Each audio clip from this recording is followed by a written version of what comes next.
the Senate notes that in a federation, elections are the backbone of democracy, allowing citizens to choose their representatives at various levels of government, and the right to franchise of citizens in Nigeria is sacrosanct and constitutionally guaranteed under Section 77 to 91 of the Constitution of the Federal Republic of Nigeria 1999 as amended, especially focusing on the citizens' right to vote and be voted for in all electoral processes.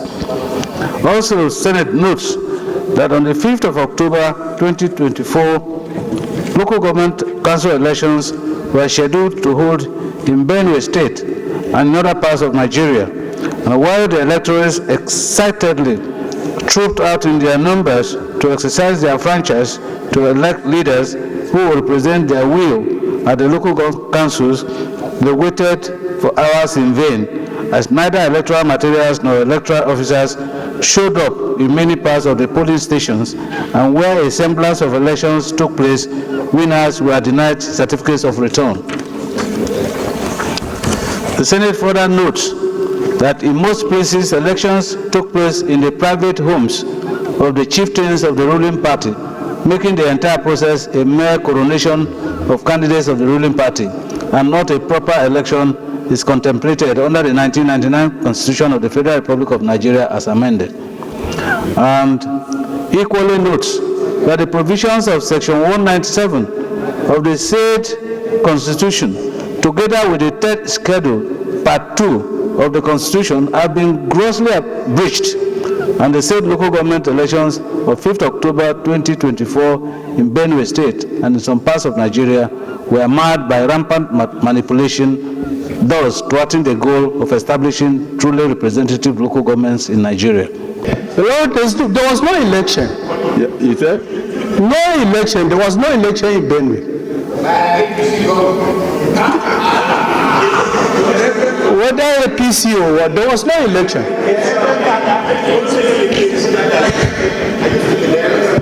I am. Okay. The fact that I'm in APC, I cannot support what is wrong.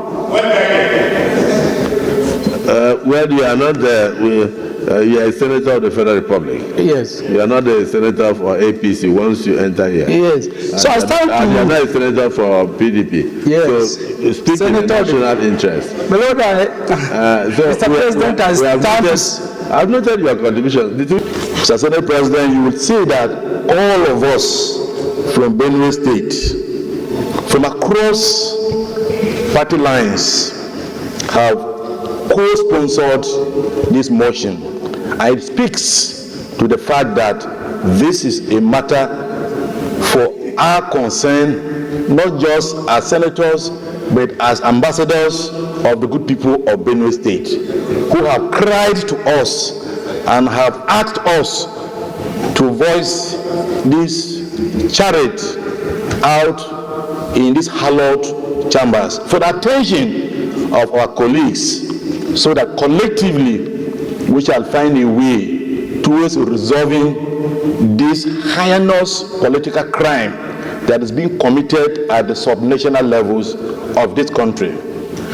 You will agree with me that in a democracy, election is not just a mere political activity. It is supposed to be an avenue where our mandate, our authority to provide leadership is derived from. That's the whole essence of election in a democracy. And this edifice called democracy, which we are all enjoying, didn't just come about, Mr. Senate President.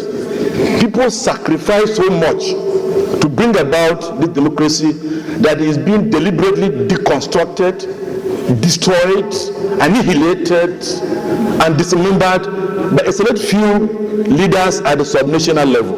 And it calls for concern. All the investments that were put into the struggle to bring about democracy in this country is being rubbished by our leaders at the subnational level. This is a national malaise that needs our attention, sir. As elucidated in this motion, we all went to Benue thinking there was going to be local government election.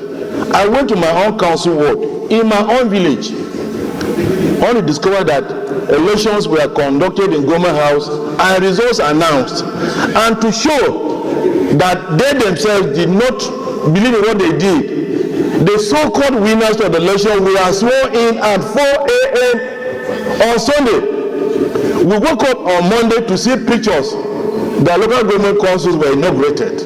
That speaks to the fact that even the owners of those stolen drums could not beat the drums in the market square. The so-called elections that are held at local councils, local government areas, nobody even goes out to vote. People don't go out to vote any longer. Elections are announced, and on the day of election, when you go out, you don't see anybody on the street. Nobody goes to the polling areas. Nobody goes out to vote because the results have already been written sometime a week before the election. Before the elections, results were written. They are always written before such elections. So we all know this problem. In fact, Mr. President, it's a national calamity. It's a democratic calamity. I don't know what those people that fought to bring about democracy in this country are feeling the way they are feeling now. It's incumbent on us to make sure we correct what is going on in the name of local government election. We need to start that, and we said that yesterday clearly, that we must look at our constitution and make sure we correct those provisions. This is going to be a serious and difficult issue to resolve. National Assembly alone, Mr. President and distinguished colleagues, cannot resolve this. We can do our part, but we must do beyond our part. We can say, okay, let's try to say INEC should do, but is that the solution? No. Even INEC, in some states,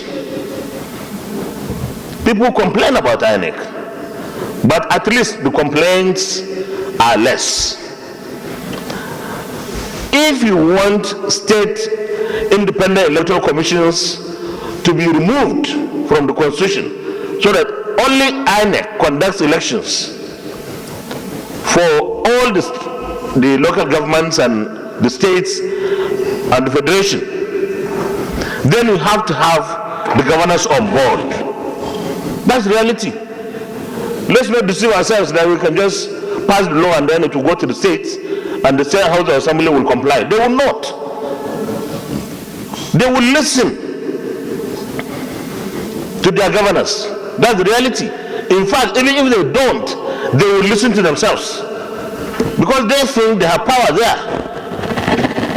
So we need to have, Mr. President, our own responsibility, and the governors, the president, and every one of us.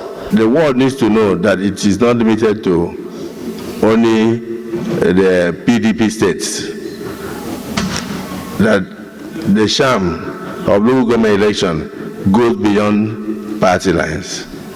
I think that's the conclusion of the Senate, and that there is need for us to do something to reposition the local government as a third tier of government. So what you are seeing here is that it has never really been a third tier of government. So we commend the Supreme Court of Nigeria for the ruling that the funds of local government should go direct to the local governments. But then we, on our part, in the National Assembly, must give Philip. We must take the next step to ensure that the decision that has been so far given by the Supreme Court becomes alive. Even all these things about elections or selection or coronation of local government chairmen and councillors, we are the ones to do something about. If the public sees us crying, then they will lose hope in democracy. So we are giving notice to the public that we are poised to change the situation for the better.